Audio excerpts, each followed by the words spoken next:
sant yàlla.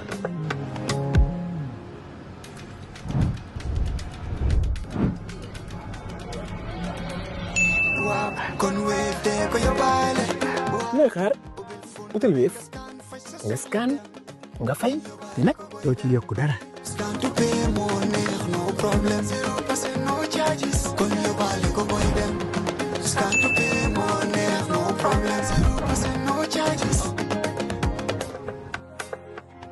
Jar Oil, the company, have filling stations across the country, and our rates are relatively cheaper than anyone else across the country. Jar Oil is the biggest producer and distributor of cement in the country with the most competitive prices in the market. On Tuesday, the 13th of January 2026, you're with Coffee Time with Peter Gomez. It's 20 minutes past 8 o'clock in the morning, right across the Gambia. It's now time to welcome our first guest this morning, and he is Benjamin Adam Roberts.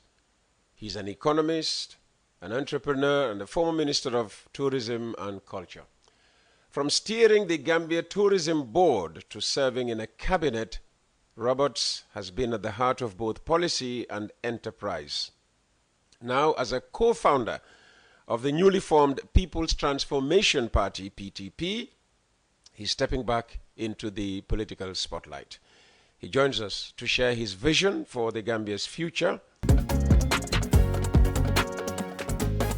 In the Gambia, we all move to different paces. Time is money, convenience is power, and now both are in your hands. No more long lines, no more late payments, no more missed chances. Not anymore. Because now the Gambia has its own super app, Zap. One app, one tap, endless convenience. Send money instantly, pay your bills in seconds, shop without borders, pay your rides, order your meal, buy your ticket, deposit and withdraw money for absolutely free. No extra charges, no hidden fees, only on Zap Super App. This is not just convenience. This is confidence. This is the future in your hands. And the best part, Zap is born right here. Built for us, designed for every Gambian home, every Gambian dream. So don't wait in the past. Step into the future. Download Zap today on App Store and Play Store and enjoy endless free services. Call us today on our toll-free number 1666 or on 260-0001. Zap. All in one. All for you. Tap in. Zap in.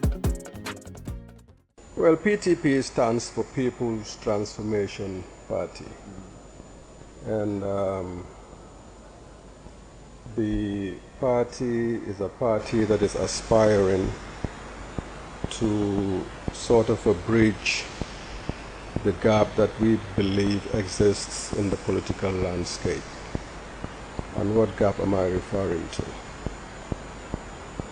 Some 2 years ago, I was approached by a number of people in different political arenas, parties if you will. Some of course offering for me to engage with their parties to become members or even sit on the level of the executive. But what I found surprising was when I tried to get information on those parties, what their philosophies were, what their political ideologies were, it was very difficult for me to get information. There wasn't a common platform where one can go and pretty much familiarize yourself with the political ideology, with the political philosophy, with the historical aspects of what they've been engaged in since they became parties. And for me, I thought that this is a serious gap, and it speaks a whole lot in terms of the challenges that we have as a nation, especially if you consider the relevance of political parties from an institutional point of view. So because of this, I decided to begin engagements with people of like minds, naturally people that I've worked with, people that I have had the opportunity to engage with on political discussions, people that I know have the interest of politics at heart, developmental trajectory of this nation, where we are heading, not only politicians but intellectuals as well, and even some of the elites and the younger folks, the youths. So after quite a consultative engagement, I decided that maybe it was time for us for me and those that had interest for us to look at creating a political platform where we could begin to showcase the relevance of institutionalization of political parties. And this was what gave inspiration, this was what gave birth to the whole concept of People's Transformation Party. How did the name come about? What other options did you consider? Well, we had lots of options.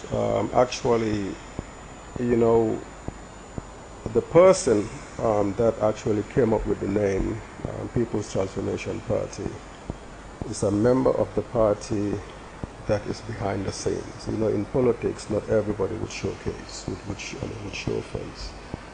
But we had about 12 names from which we selected. Incidentally, that wasn't the name that I came up with. When did you come up with? I can't remember, but it was a long name. And if it wasn't People's Transformation Party, yeah, what would it likely have been? Well, I mean, we had what names. was the next option? Well, for now, I can't remember the details because we have settled on People's Transformation Party. We've actually gotten feedback from people that it should have been People's Transformative Party. And I said, yes, transformation, transformative, both would have, been good names, but perhaps transformative in the future. For right now, the focus is more transformation. Okay. Yeah, but, parties do evolve, so it's a possible evolution name down the line. Okay, and what principles define the PTP's vision, and how do they differ from the existing parties? Well, UP, the thing is this. As a party, we believe that as long as the political landscape in this country is concerned, there are challenges around honesty and integrity. So honesty and integrity is actually one of our core values. There's also debate regarding innovation. We believe that the existing political parties, our predecessors who've been here for some time, have not leveraged technology in terms of what technology could bring within the political landscape, but even within the economic developmental trajectory of this nation. So innovation is also another core value that we believe is important. We believe there is some sort of lackadaisicalness in terms of the determination of the citizenry, the Gambian, in terms of economic development. So this is also another area that we believe pretty much sets us apart. And these are things, ideals that we would want to promote. Also debate regarding unity and inclusivity. There is a high level of divisiveness within the citizenry in this country, principally on lines of ethnicity. And we think that is a big disfavor, and that is a big challenge to our economic developmental aspirations. And of course, lastly, patriotism. We believe that if we look at our neighbors in Senegal, anytime you go to Senegal, anytime you speak to any Senegalese, you don't hear this issue of tribe, Wolof, Jola, Serer, Pol, Tukulor, Serer, those things. And what you hear is the Senegalese, the Senegalese, man Senegalese. And we believe that it is important for us to adopt that same mindset. So when we talk of patriotism, we're not talking of patriotism from the sense of being patriotic to your country, but even your identity, your culture, and how you identify as a Gambian. The general identification, rather than focusing on issues that we know is actually dividing us. I believe personally, I'm half Jola, half Aku. My mom is Jola, my background. My father is Aku, and I identify with both ethnic groups. But in all honesty, my fundamental identification is a Gambian. And I think we should leverage our ethnic differences because Gambia has a very rich cultural and ethnical background. There are differences in terms of the cultural practices. And I believe, in the Mandinka language. I always say when it comes to lyrics, give it to them. Yeah, but equally, you know, suma nekkee cooj gars yi di wëy ci wëyu joolaa fu ma toog ma lay fecce de waaye suma tànk bi dafa nekk di yëngu rek. You know, so that gives you an idea. And I think, you know, patriotism should be looked at from those perspectives. Yeah. Coalition politics is a recurring theme in our discourse these days in this country. Is the PTP open to alliances, and under what conditions? Well, I have had engagements on terms of possible coalitions even before we submitted registration documents to the IEC. And primarily for two reasons. You know, we believe that as a nation we have to be pragmatic. Yeah, so any new party that has not been in existence for 3 years or even 5 years, forget it if you want to go it alone. It's not going to happen. Because realistically, you have to first showcase yourself to the electorate. They have to buy into your agenda. You have to set forth your developmental priorities. You have to set up your structures as long as the entire country is concerned. And that in itself would take you anywhere from 3 to 5 years to effectively do. So for us, we believe that the only way to get ourselves out of the challenge that we find ourselves currently is through a coalition. And we've been engaging in this regard. Just yesterday I had, you know, engagements with a couple of people, you know, who started, who are on the same trajectory as we are, and we are having this engagement. On December 21st, we had a meeting at Paradise Suites Hotel, Coalition for System Change. I mean, I was there amongst other, you know, aspiring, you know, presidential candidates and new parties as well. So personally, I believe that this is the way to go, as long as 2026 is concerned. Now, what role we would play as a party? We are very pragmatic, we are very realistic, and we believe we could add value. But I think, in all honesty, if this issue of coalition is going to succeed, we equally have to measure expectations. We have to be realistic, and we have to put the interest of the country first, rather than any party interest. Okay. You mentioned submitting your documents for registration with the IEC. What's the latest update on that? Well, have you been formally approved, or? Well, we're yet to be approved. We've had a meeting with the IEC, and I believe the meeting that we had followed after their review of the documentation that we have submitted. Incidentally, what they have said is they've gone through our documentation. They have found some issues in terms of the support that we have gotten by way of the voters' cards that we have collected. But it is their responsibility to call us, to inform us that these are the issues that had surfaced during their review. Now what they have to do at that level is to now communicate their findings to the commissioners, and the commissioners will ultimately make a decision in terms of this. And from this engagement I had yesterday with a colleague of mine, an aspiring candidate as well, he had told me, my friend, we are getting the same call, and we are also getting the same viewpoint, you know. But notwithstanding, I did inquire further to say, okay, if that is the case, I hope that will be communicated to officially, and that these points that you are raising would equally be documented, and we would be given the opportunity to make good on those areas that you identify had gaps. And of course, they have said, you know, they have responded in the affirmative to that. They did say as well that, you know, come April of this year, they want to do the supplementary registration. So we should endeavor to make sure that we finalize whatever it is that we're going to be doing by way of the feedback we get from them, to ensure that before April we're able to finalize this. So we're waiting on them, and hopefully we'll get response from them. What have you been told is the issue with the ID cards? This is the usual thing. Peter Gomez first, submitted his ID card to back NPP, and now he's surfacing for PTP? Well, I don't think that's an issue. I think that's an issue when it comes to the nomination.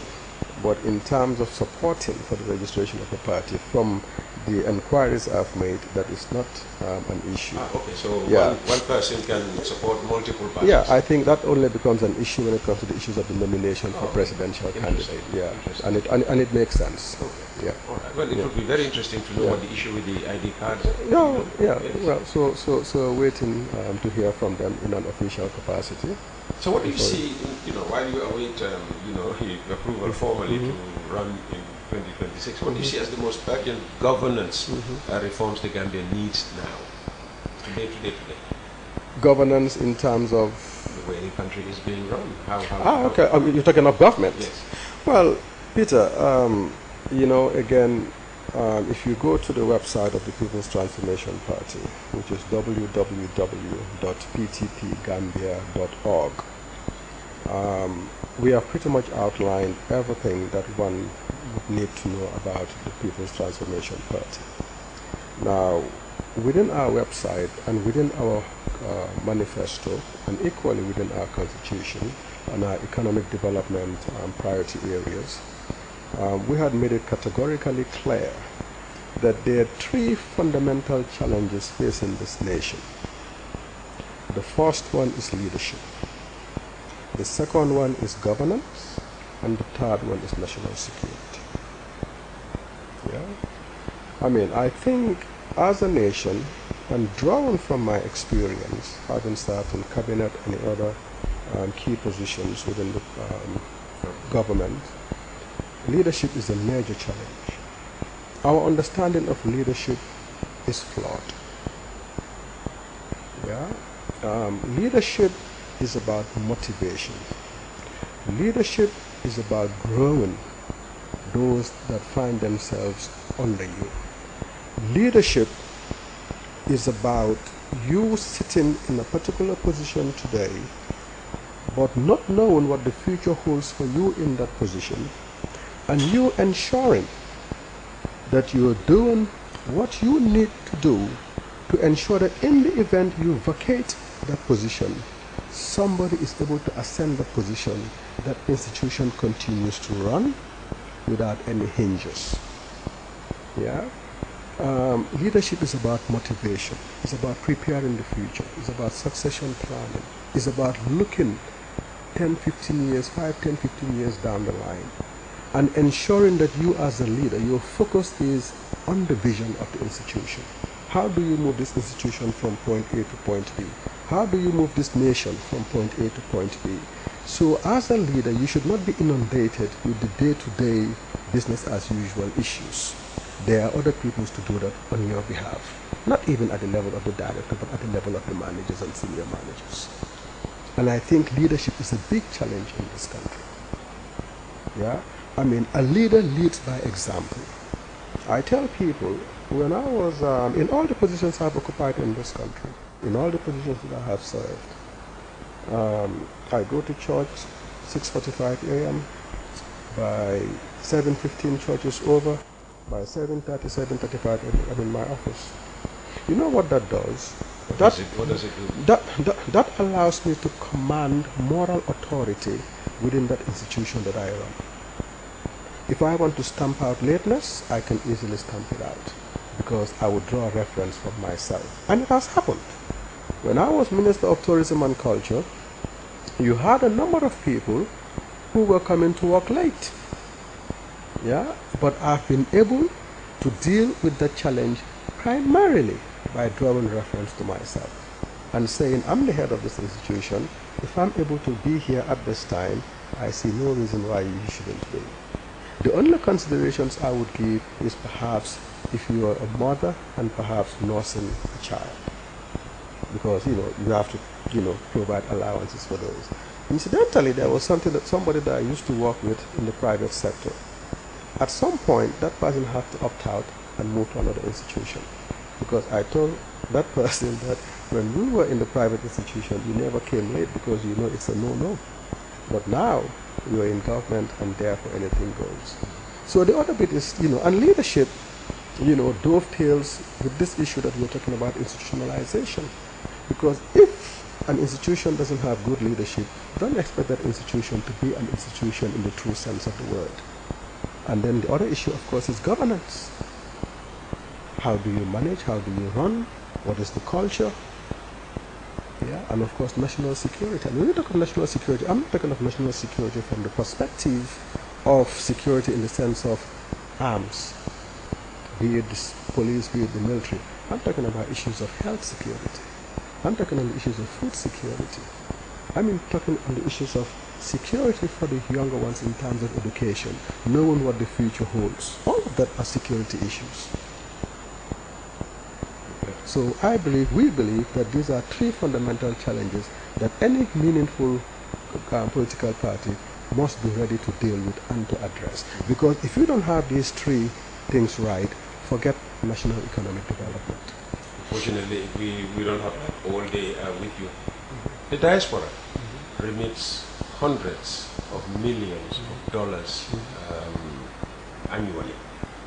How can those funds be better channeled into productive investment rather than consumption? I mean, your area is economics, so you know very well how to manage funds. The last bit I saw in terms of remittances is about $882 million in a year, and I would hope that would be speaking to 2025. So yes, the diaspora does remit a huge amount of money into this economy. I believe on real GDP basis, our economy is about 2-something, almost $3 million. So if you take 882 million, that would probably roughly about maybe 30%, 25 to 30%. So it's quite a lot. Yeah. The question is, when these remittances are being put into the economy, what are these remittances chasing? Where are they going? Are they chasing investments? Are they chasing consumption? Because these are the only two avenues that you have. Is either you are investing or you are spending. Yeah, and I think it would be interesting for an institution like statistics, GBOS, to begin to make that differentiation. Yeah, the remittances coming in for investments, or are they coming in for consumption? And what are the quantities, percentages? Yeah, because that in itself, if we pay attention to data, data is very powerful. We could begin to make an assessment of perhaps, what could be done with these, investment opportunities, with these remittances. Now, the question is, in the event, say, for example, we find out that 50%, let's say there's an equal split, 50-50 between investments and consumption. Because the reason why I'm bringing in consumption is because most of the remittances come to support families. We know that. But of course, we also know that remittances are coming in to build houses, to purchase land and to do other things, even to open businesses. Yeah. If we know that, then we could know, okay, if government, say for example, is interested in creating a sovereign wealth fund, yeah, then we could say, okay, fine, there's this amount of money that is coming from the diaspora. How do we structure investment portfolios for the diaspora? So instead of, and that would help to minimize our dependence, for example, on concessionary lending. Yeah. So I think everything starts with the data, everything starts with analysis, then that gives you the opportunity to now say, okay, this is what we would do vis-a-vis these investments that are coming from the diaspora. Incidentally, when I was on holidays in July of 2024 in the States, I did hear, for example, that one of the big developers or emerging developers, real estate developers, was touring not only the US but Scandinavia as well. So already you see a semblance of what the private sector is doing to capitalize. They're joint sponsors of this program. Or they're joint global properties. You understand? Yeah. And you see, the private sector is always one step ahead of government. You see, but government, the amount of information, the amount of data that government has, and I must commend GBOS because I spend a lot of time on their website, trying to get data to better understand this economy and its dynamics. But government is not leveraging, is not making use of those data. They are collating it more perhaps to look at macroeconomic aggregates and be able to engage with the international development partners, the World Bank, the IMF and stuff. But when it comes to somebody looking at the data in country at the level of government, disaggregating and strategically coming up with developmental blueprints data-based, I think that is where the challenge is. Okay, so if you were to become president, you would act immediately on those. But what about outstanding issues for the diaspora, including the right to vote in our presidential election? Well, in our website, we have clearly indicated that there is a need for the diaspora to have full participation in the electoral processes of this nation. Perhaps even to the point of recognizing the diaspora maybe as the 8th region of the Gambia. There are processes to these things, and I think that is something that has to be done, primarily because of their contribution, their support. Look, I lived in the U.S. for 11 years. I mean, I schooled there, I worked there before I went to the UK and Singapore, and ultimately decided to come back home. And it is very disheartening. I mean, if you find yourself as a Gambian with dual citizen living in another country, and you are contributing, you are from that country, but you cannot participate in the electoral process, and yet you are contributing meaningfully, to the economic development of that country. So I hear all the arguments that have been put forward as to why that is a challenge, but I think those are just excuses. If Senegal is able to do it, I see no reason why we cannot do it. And just finally, Ben, unfortunately, time is not on our side. What message do you want Gambians listening to your conversation today to take away from your journey, but more importantly, your new political party?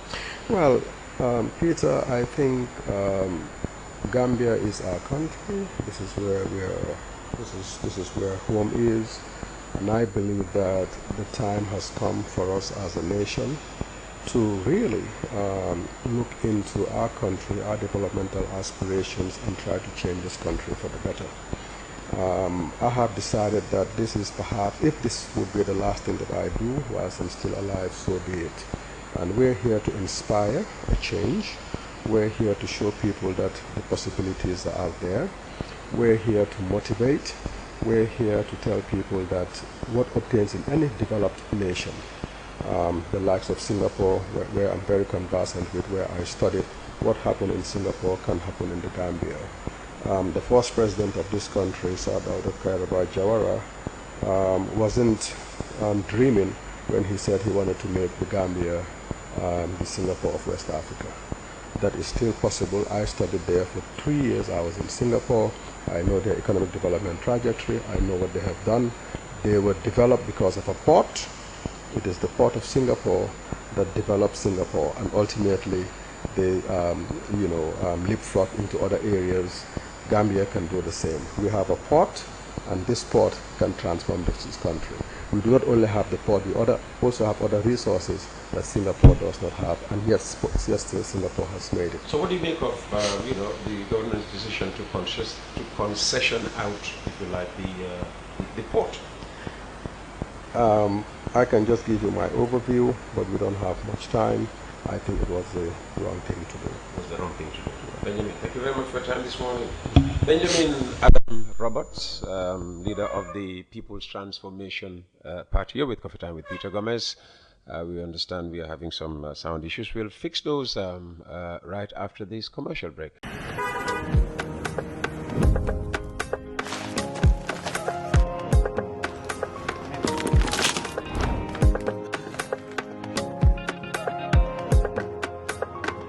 Vif lay fee sant yàlla.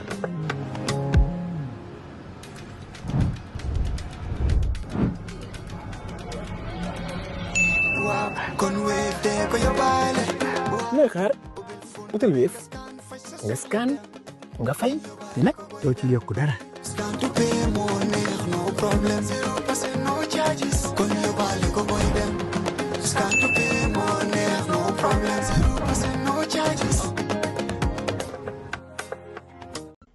Oil. The company have filling stations across the country, and our rates are relatively cheaper than anyone else across the country. Jar Oil is the biggest producer and distributor of cement in the country with the most competitive prices in the market. In the Gambia, we all move to different paces. Time is money, convenience is power, and now both are in your hands. No more long lines, no more late payments, no more missed chances. Not anymore. Because now the Gambia has its own super app, Zap. One app, one tap, endless convenience. Send money instantly, pay your bills in seconds, shop without borders, pay your rides, order your meal, buy your ticket, deposit and withdraw money for absolutely free. No extra charges, no hidden fees, only on Zap Super App. This is not just convenience. This is confidence. This is the future in your hands. And the best part, Zap is born right here. Built for us, designed for every Gambian home, every Gambian dream. So don't wait in the past. Step into the future. Download Zap today on App Store and Play Store and enjoy endless free services. Call us today on our toll-free number 1666 or on 260-0001. Zap, all in one, all for you. Tap in, zap in.